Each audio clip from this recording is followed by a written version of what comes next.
নমস্কার সুধীজন, আমি মৃত্তিকা আবার এসে হাজির মৃত্তিকানাথ ইউটিউব চ্যানেলে। তৃণমূলের একটি বিজ্ঞাপনী প্রচার দেখলাম, এআই এর মাধ্যমে বানিয়েছে যে বিজেপি আসলে কি হবে। বিজেপি আসলে মাছ খাওয়া বন্ধ হয়ে যাবে বাঙালির। তৃণমূল প্রচার করছে, ভাবলাম কেননা সেই প্রচারের উপরেই একটি ভিডিও বানিয়ে ফেলি। চতুর্দিকে ছড়িয়ে দিচ্ছে এই কথাটি যে বিজেপি আসলে হে বাঙালি তুমি আর মাছ খেতে পারবে না, মাছে ভাতে বাঙালি, এই কথাটি এবার ভুলে যেতে হবে।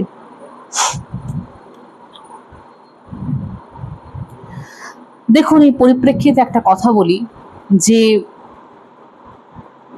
মাছ অবশ্যই আমিষ একটি খাদ্য, আমিষ খাদ্যের তালিকায় পড়ে, কিন্তু মাছকে বাঙালি যে সংস্কৃতি, সেই সংস্কৃতি বাঙালি হিন্দু সংস্কৃতির মধ্যে কিন্তু মাছ আছে, সেটাকে কিন্তু অস্বীকার করার জায়গা নেই। এখানে যে বিয়ে বাড়িতে কিন্তু দেখবেন যে মাছ পাঠানো হচ্ছে, গায়ে হলুদে মাছ পাঠানো হয়, বা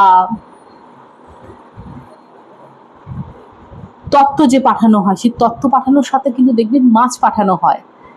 এবং এখানে যে তারামায়ের প্রসাদ, সেই তারামায়ের প্রসাদে কিন্তু মাছ থাকে। সুতরাং মাছ কিন্তু এখানে ঈশ্বরকেও অর্পণ করা হয়, নিবেদন করা হয়। যদিও মাছ একটি আমিষ খাদ্য, তবুও এটা করা হয়। এবার মাছ খাওয়া ঠিক না বেঠিক এই নিয়ে অনেক তরজা হতে পারে, সেটি ভিন্ন একটি প্রসঙ্গ। কিন্তু এই মুহূর্তে দাঁড়িয়ে যেটা খুব ক্রুশিয়াল একটি কোয়েশ্চেন, যে বিজেপি আসলে কি মাছ খাওয়া উঠে যাবে বাঙালির? এটি একটি ক্রুশিয়াল কোয়েশ্চেন, অনেকে ভাবছে। আচ্ছা, বিজেপি তো সারা ভারতে আরো অন্য অনেক রাজ্যে আছে, সব জায়গায় কি মাছ মাংস উঠে গিয়েছে? একটু খবর নিয়ে দেখেছেন উঠে গিয়েছে? কোথাও ওঠেনি, কোথাও ওঠেনি। সারা ভারতের অন্যান্য যে সমস্ত রাজ্যে বিজেপি আছে সেখানে মাছ খাওয়া আছে। হ্যাঁ, কিছু কিছু জায়গা আছে, যেমন হরিদ্বার, এখানে মাছ মাংস ডিম কিছুই খাওয়া যায় না। সেটা বিজেপির জন্যে নয়, বিজেপি আসার অনেক আগে থেকে থাকতেই আমি দেখেছি এই হরিদ্বারে মাছ মাংস ডিম কিছু পাওয়া যায় না। এটা যেখানকার যেমন খাদ্যাভ্যাস, তো খাদ্যাভ্যাসটা তো একটা অঞ্চলের উপর নির্ভর করে, মানুষের উপর নির্ভর করে, যারা যেমন খাবার খায়। এবার কেউ উট, গরু, মোষ এগুলো কেউ বা কারা খায় কেন, বা তাদের মধ্যে খাওয়ার এই চলনটা আছে কেন? কারণ তারা যে সমস্ত জায়গার লোক, মরুভূমি, আরব মরুভূমি, সেখানে শাক সবজি ফল মূল ইত্যাদি পাওয়া যেত না, তাই তারা এই সমস্ত পশুদের, বড় বড় পশুদের ধরে ধরে খেয়ে নিত। এটা ওদের প্রচলন। এবার যারা ওদের সেই প্রচলনের অনুসারী, তারা ওই খাবার খায়। এটাকে না অনুভব করে যে আমার ভৌগোলিক পরিস্থিতিতে এই খাবারটা খাওয়ার কি কোনো দরকার আছে, না এটা আমার শরীরের জন্য উপযুক্ত, তারা খাচ্ছে, তাদের মতো খাচ্ছে। এবার বাঙালিরা মাছ খায় কেন? নদী মাতৃক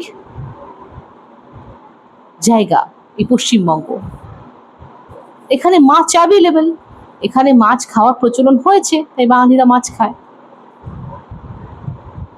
আর যারা শাক সবজি ফলমূলের জায়গার মানুষ, তারা দেখেছে যে ঠিক আছে, আমাদের দরকারই নেই কোনো আমিষ ভোজনের, আমরা এই নিরামিষেতেই থাকবো, কারণ নিরামিষে শরীর সব থেকে ভালো থাকে, এটা নিয়ে কোনো প্রশ্নই হবে না। কিন্তু যিনি নিরামিষ খান না, যার অভ্যাস তালিকার মধ্যে মাছ আছে, মাছ খাওয়া আছে, তিনি খাবেন।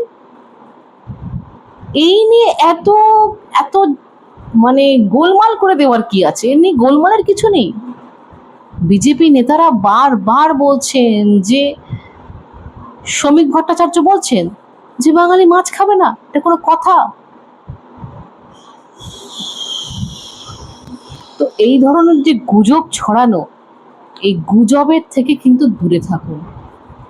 আপনি যদি মাছে ভাতে বাঙালি হন, তাহলে আপনি নিশ্চিন্ত থাকুন, যদি বিজেপি আসে ক্ষমতায়, এতে কোনো অসুবিধা হবে না। কারণ অন্যান্য যে সমস্ত রাজ্যে বিজেপি আছে, সেখানে মানুষ মাছ খায়, যারা মাছ খেতে ভালোবাসে তারা মাছ খায়। মাছ খাওয়া নিয়ে বা চিকেন মাটন খাওয়া নিয়ে কোনো সমস্যা হবে বলে আমার তো মনে হয় না। যিনি খান খান, যিনি খান না তার জন্য ঠিক আছে, তার জন্য ঠিক আছে। এই নিয়ে ভ্রান্তি ছড়াবেন না, ভ্রান্তি বড় খারাপ জিনিস। বন্ধুরা, ভিডিওটি যদি ভালো লাগে একটি লাইক করবেন, শেয়ার করবেন, চ্যানেলটি সাবস্ক্রাইব করবেন এবং বেল আইকন প্রেস করবেন। বেল আইকনটা খুব জরুরি, কারণ বেল আইকন প্রেস না করলে যতই চ্যানেল সাবস্ক্রাইব করুন, পরবর্তী যে ভিডিওগুলো করব সেগুলো কিন্তু সঠিক সময় মতো পৌঁছাবে না। তো এইভাবেই সঙ্গে থাকুন, খুব খুব খুব ভালো থাকুন, আনন্দে থাকুন। নমস্কার।